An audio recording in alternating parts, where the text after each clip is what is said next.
Hello and welcome back to Expressways, the road to new solutions. I call this segment the flip side.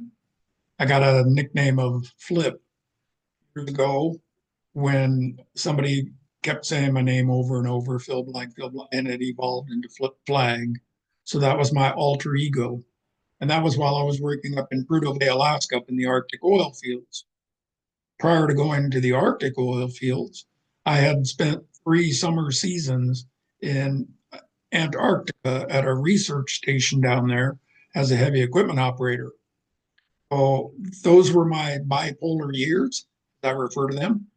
And I'm going to be talking a little bit about flip side as it relates to conflict resolution.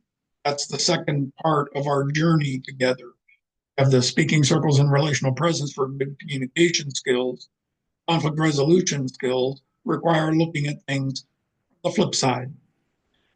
When we're in opposition to another person, I say we are not actually opponents, but we are co-opponents because ultimately we both want to resolve the issue, whatever the conflict is, whatever disagreement we have.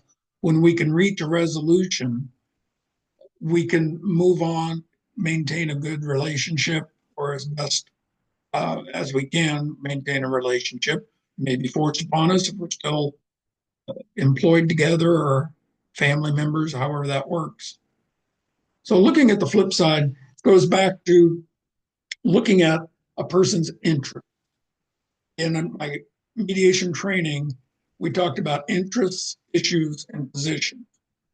And the interests are the why in the road. Why does something matter to you? What's your interest in this circumstance, situation? Those interests are based on our needs, according to the hierarchy of needs by Abraham Maslow.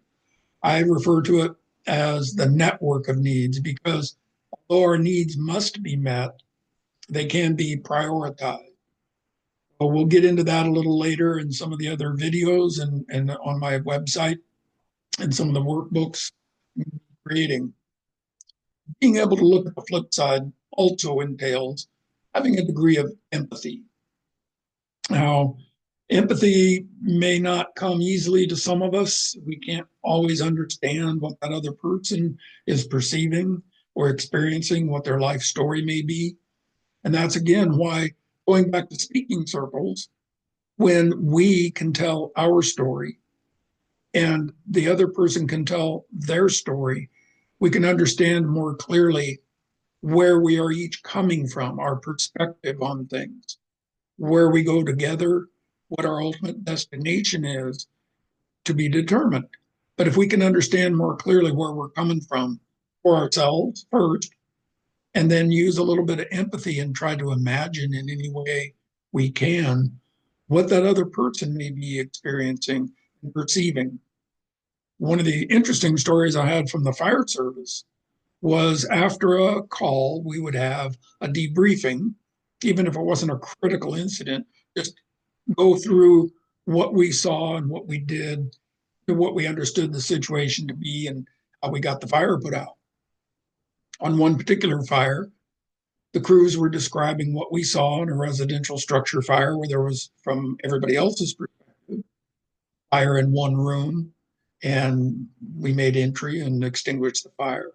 One particular individual, when he gave his account, saw fire coming out of two or three different windows, much different description of conditions upon arrival than anybody else saw. He wasn't trying to be the big hero and saying, "Oh, I saw this huge fire and I put it out." No, that was just the way he perceived that particular fire, about what he did and how he helped, and wasn't trying to be the big hero. So understanding that was one of my first understandings of how people can literally see things differently.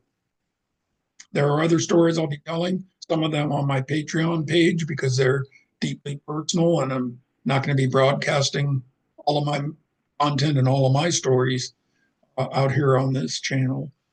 But there are other situations in which I've come to realize people can perceive the world, the sensory world, the material world, in a very different way. And of course, we all understand that it's very easy that we perceive and interpret things in a different way for ideologies, spiritual, political beliefs, things like that. But when we're dealing with someone who truly experiences being in the world in a different way that we can't fully comprehend, it makes it a little more challenging to find a durable solution. But that's what we have to work with. The third leg of expressways deals with critical incident stress management and peer support, which generally is thought of as peers such as first responders, police, military, or whatever, but it also includes the community. For example, when there is a wildland urban interface fire where many structures are lost, it, the residents of the community are peers along with the firefighters. Firefighters' experience is different by being engaged in a life threatening situation as their job. And the community may be evacuated, but it's still just as stressful for them. So they become peers along with the firefighters and their neighbors in coming to terms with the stress of a disaster. So the bottom line is I've had worldly experience from pole to pole that from fire and ice that helps me perceive things the way I do and gives me a maybe a little broader perspective or a unique perspective because that's my intention to try to understand how people live and work together and improve relationships. Living in remote sites, living in a situation that's dangerous, working with chemicals when I worked up in the oil field, all those things. Over the road trucking when I did a little of that. Dealing with other people or being alone with your own thoughts and handling situations can really be a challenge. I have another family story, history that I won't go into now, but it involved the murder of my grandmother and a suicide of my uncle that really impacted my perceptions of the world throughout my life. And we'll go deeper into that in some of the other work that I'll be doing. But I wanted to give you a little more of an idea of who I am as Philip Blagg and as Flip Flag and other aspects of my personality and my work experience. I recently wrote a memoir called Philip Blagg, The Man in the Middle. Tells more of my story, adventures of travel and work, and the family history and the journey I had to take inwardly to deal with emotional and mental health issues that came from that family history. This is a long video to kind of give you a more broad perspective, the bigger view of expressways, and we will be coming back together in different opportunities, whether it's auditory, audio books, or recordings, or written word, another book or articles, giving people some worksheets and tools they can work with to help develop their stories and come to terms with whatever conflict they may be dealing with. So I thank you for listening. Look forward to working with you whenever you feel called to do so. My contact information will be on my website and the link to my Patreon page, and we'll be seeing what happens in the future. And until then, I will see you on the flip side. Come on.